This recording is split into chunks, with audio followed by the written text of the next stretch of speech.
Well, Grandpa was a drunk and a fiddler, played at weddings, parties, and large dinners. No, he didn't look back. He was hit by the train and left his blood on the track.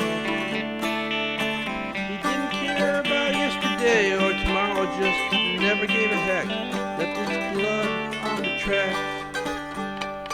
He didn't hear the train a-coming because there was another one passing by on the other track. He never heard the whistle. He drank his whiskey and played his fiddle. He left his blood on the track. It was the roaring 20s, flappers, rumble, seats and back. He left his blood on the track. Every time I hear that fiddle, Irish and bluegrass, my heart beats fast. He left his blood on the track. Left his blood on the tracks. Left his blood on the tracks. Just played his fiddle, didn't give a heck. He left his blood on the tracks. Played his fiddle, didn't give a heck. He left his blood on the tracks. Well, this is Still River Radio, and well, a bit of history about that song. It happens to be, I would say, 2/3 true story.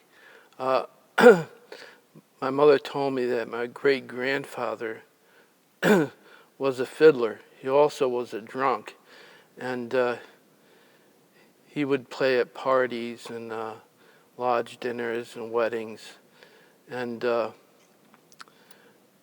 one weddings would go on for like a whole day or 2 days, especially if it was like a Polish wedding at the Italian American Club or the Polish American Club. And she told me one morning he was walking back, taking a shortcut on the railroad tracks back to Main Street on Still River, and there's 2 tracks, and he heard a train coming down one track, so he got over on the other track, but he didn't see the other train coming the other way, and that was that. And well, around the turn of the century, also Still River is the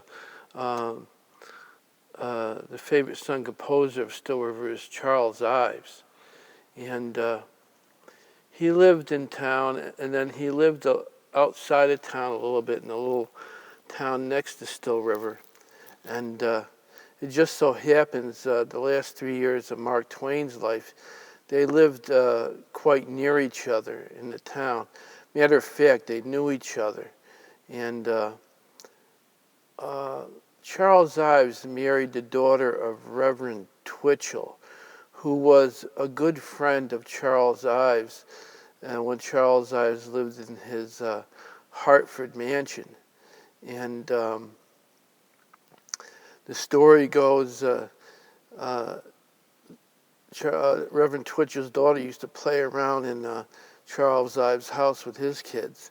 And when she grew up, you know, Charles Ives was sort of like her go-to person on advice and things, besides her father, who was Episcopalian, I think, and was the Bishop of Hartford. And she brought Charles Ives to see Mark Twain to try to get his approval of him, you know, size him up. So she brings him into the drawing room or reading room where Charles Ives is sitting smoking one of his stinky cigars and writing, and she goes, "Oh, this is Charles Ives. He's a composer, and we're going to get engaged." And Charles Ives turns around, looks at him, and he goes, nods his head, and he goes to Charles Ives, "Turn around." Charles Ives, "What?" "Just turn around." And so Charles Ives turns around, faces the other way. Mark Twain puffs on a cigar, blows a few smokes, and kind of eyes him and goes, "Yeah, he's all right." And she asked him later, "Well, why did you do that?" Because, Charles Ives asked. And Mark Twain says, "You could tell a lot more by a man when he's not facing you and the way he stands." And so that's that story. Anyway, Charles Ives liked to do occasionally have parties or go to a local. I don't know if he wasn't a teetotaler. My great grandfather was a fiddler and a drunk, but he liked to play local music with locals and play local folk music, and fiddling was one of them. And probably my great grandfather probably went into one of those. Charles Ives would have like a folk jam session somewhere around town back before the turn of the century. So that's the story of that. Anyway, early signs of spring. Victoria Ratajkowski, who got married a few years ago, she runs Victoria's It's No Secret massage, spa, and health center, sports health center. And there was a day where it was just almost 40 degrees out. The sun was shining because this winter has been horrible. It's the worst I've ever seen. I've never saw the Hudson River totally frozen up. Just at the George Washington Bridge North, it was totally frozen up 2 weeks ago. And she's out running in her purple and day-glow green spandex running suit.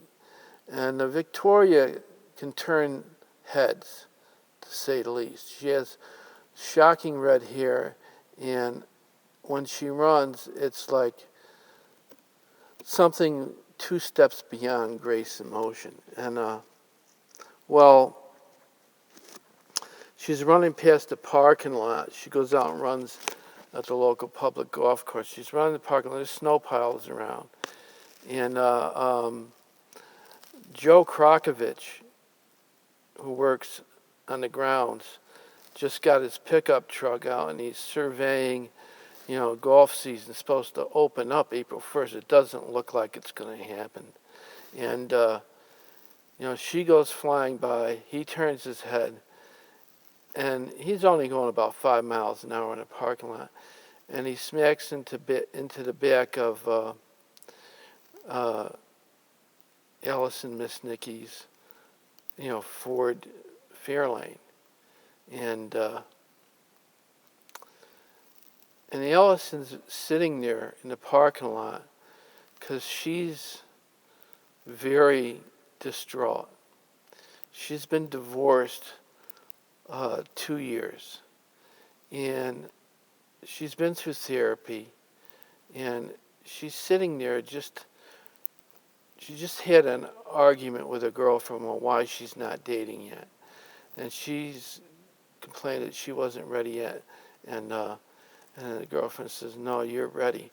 And they had a tiff over some white wine. So she's sitting in the parking lot and kind of trying to get her bearings. And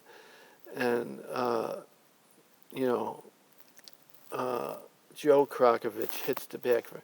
Now she's like in her, early 50s, and he's like in his late 50s.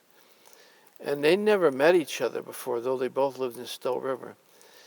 And he bumps in the back. It wasn't bad, so she gets out and he gets out, and they look at the dent.